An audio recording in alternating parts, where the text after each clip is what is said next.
Resmi desersi sejak 2022, seorang mantan marinir TNI Angkatan Laut jadi sorotan karena tiba-tiba muncul mengaku sebagai tentara Rusia hingga ikut bertempur melawan Ukraina. Ya, selain soal status kewarganegaraannya, yang paling menarik perhatian publik adalah gaji fantastisnya sebagai tentara Rusia. Selengkapnya dalam diskusi.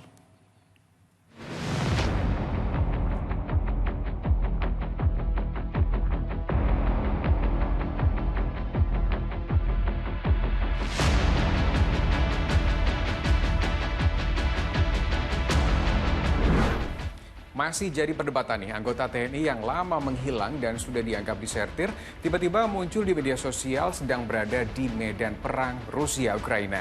Mantan anggota TNI Angkatan Laut itu disebut-sebut sudah menjadi bagian dari tentara Rusia. Kok bisa ya? Dan apa pemicunya? Yuk kita diskusi. Ini dia Satria Artakumbara yang belakangan ini bikin heboh. Mantan anggota TNI Angkatan Laut berpangkat Sersan II ini dinarasikan di media sosial telah menjadi bagian dari tentara Rusia. Meski belum jelas apakah berstatus tentara bayaran atau ia sudah berpindah ke warganegaraan. Nah, karena bikin gaduh, Kadispen TNI Angkatan Laut bilang Satria sudah dipecat dari TNI dan tidak lagi menjadi anggota Inspektorat Korps Marinir sejak tahun 2022. Penyebabnya, Satria meninggalkan dinas ketentaraannya tanpa izin dan tak pernah kembali. Oke, kita mundur sedikit. Baik Rusia dan Ukraina memang sudah lama disebut-sebut merekrut ribuan tentara bayaran atau kontrak dalam perang. Bayaran yang menggiurkan diduga menjadi motivasi untuk bergabung. Lalu, apakah semata-mata demi uang anggota TNI mau bertaruh nyawa untuk negara lain? Motif pribadi yang kemudian biasanya itu finansial gitu ya. Nah ini ya saya kira bisa dikategorikan sebagai tentara bayaran gitu ya. Secara global praktek penggunaan tentara bayaran ini memang banyak ya, terjadi dan kemudian semakin marak ya, dalam bentuk PMC ya, private military company ya, perusahaan militer swasta yang mana mereka menyediakan jasa ya,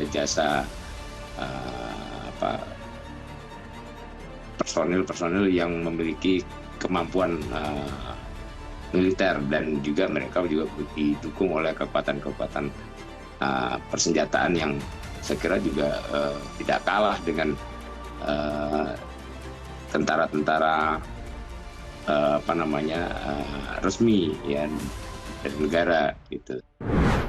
Oke, kalau betul motivasinya uang, balik lagi faktor kesejahteraan tentara kita jadi pertanyaan. Atau mungkin sudah ada beberapa tentara kita yang memilih menjadi tentara bayaran ketimbang membela NKRI. Ya, walaupun belum ada data yang membuktikan bahwa keterlibatan ex-prajurit ya, dalam peperangan di negara lain ini berkaitan langsung dengan masalah kesejahteraan, ya memang ya, saya setuju bahwa kasus ini perlu jadi alarm awal gitu ya. Soalnya kalau prajurit merasa tidak memiliki masa depan yang layak ya pasca dinas terutama, misalnya karena pensiun dini diberhentikan atau mengalami stagnasi atau frustasi karir gitu ya.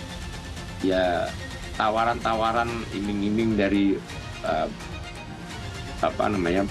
private military company ini bisa menjadi godaan yang nyata gitu ya. Setelah ditelusuri, mantan marinir bisa sampai ikut medan perang Rusia-Ukraina itu memang tidak terdeteksi.